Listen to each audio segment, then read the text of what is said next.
Hello friends, আসসালামু আলাইকুম। Welcome back to সাথে দোলা চ্যানেল। আশা করি আপনারা সবাই ভালো আছেন। আমি আপনাদের দোয়া ভালোবাসি, অনেক বেশি ভালো আছি। এই যে দেখুন, সামনে নদী, আর নদীতে রয়েছে ছোট্ট ভাঙা নৌকা। নৌকায় কে কে উঠেছেন অবশ্যই কমেন্টে বলে যাবেন। আমি তো ছোটোবেলায় নৌকায় অনেকবার উঠেছি।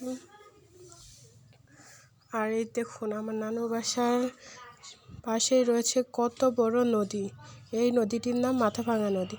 আর দেখুন কত সতেজ পানি যাচ্ছে, বয়ার পানির কত স্রোত। এই পানিতে আমরা একটুক্ষণ আগেই গোসল করে আসলাম। আর নদীর ওই পারে দেখুন কচুরিপানা, সামনে এগিয়ে দেখাচ্ছে আরও বেশি কচুরিপানা। আর এখানে মাঠে ঘাটে রয়েছে যে সামনে কলা গাছ, আর এটা হচ্ছে পাটখাটি। এই পাটখাটির ভিতরে ঘেরা রয়েছে এই যে পান, বড় পানকে এলসি পান বলে, আর ছোট ছোট পানকে পানি বলে। এই যে আমার নানুর বাসার গ্রামে অনেক পান রয়েছে। আর এর যে রাস্তায় পাশে পড়ে থাকা ছোট্ট ফুল, অনেকগুলো কচু গাছ। সামনে এই নদীতে আমরা গোসল করতে এসে ভাবলাম আপনাদের সাথে ছোট্ট একটি মিনি ব্লগ শেয়ার করি, আমি কোথায় ঘুরতে গেছি। আর এই দেখুন চিকন সরু গলি, এই গলির মধ্যে দিয়ে এখন আমার হেঁটে যেতে হচ্ছে। চারিদিকে রয়েছে আমার পাশে পানের বরজ। আর একটু সামনে এগিয়ে দেখাচ্ছি পানের বরজ। এই যে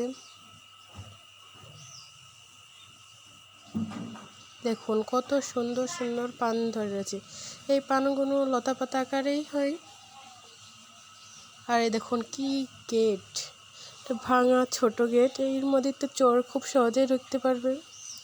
আর এই যে পান, চারিদিকে পান আর পান। পান তো আমি খেতে পারি না, আপনারা কে কে পান খেতে পারে অবশ্যই কমেন্টে বলে যাবেন। আমার নানা পান বহুত খায়। আমার নানার পানের বরজ আছে, পান যখন খুশি তখন খেতে পারে। এই যে হাঁটতে হাঁটতে পার তলা ব্যথা হয়ে গেল।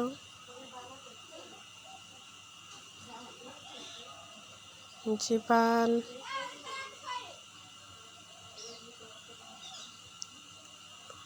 আর এটার দাম বলে আপনাদের এলাকায় কি কি নামে পরিচিত অবশ্যই বলবেন। এটা গর্তের মধ্যে হয়, এটা খাওয়া যায় কি জানি না এই দাম। আর এই যে দেখুন গাছ, এটা তেঁতুল গাছ। এর তলায় বেশি এখন দাঁড়াচ্ছি না, আবার তেঁতুল গাছের পেতনিতে ধরে ফেলবে না। আর এই দেখুন মান কচু গাছ, এখনও খাওয়ার সুযোগ হয়নি। আপনাদের সাথে আমি বাসায় গিয়ে মান কচুর রেসিপি শেয়ার করব নি।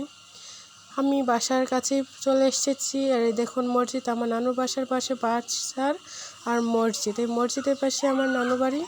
এখন আমি বাসায় চলে যাই, ফ্রেশ হয়ে নিই। আপনারা আজকের মতো এখানে আপনাদের সাথে বিদায় নিচ্ছি। এখানেই সবাই ভালো থাকবেন, সুস্থ থাকবেন। আল্লাহ হাফেজ। আর ভিডিওটি ভালো লাগে অবশ্যই লাইক কমেন্ট শেয়ার করতে ভুলবেন না।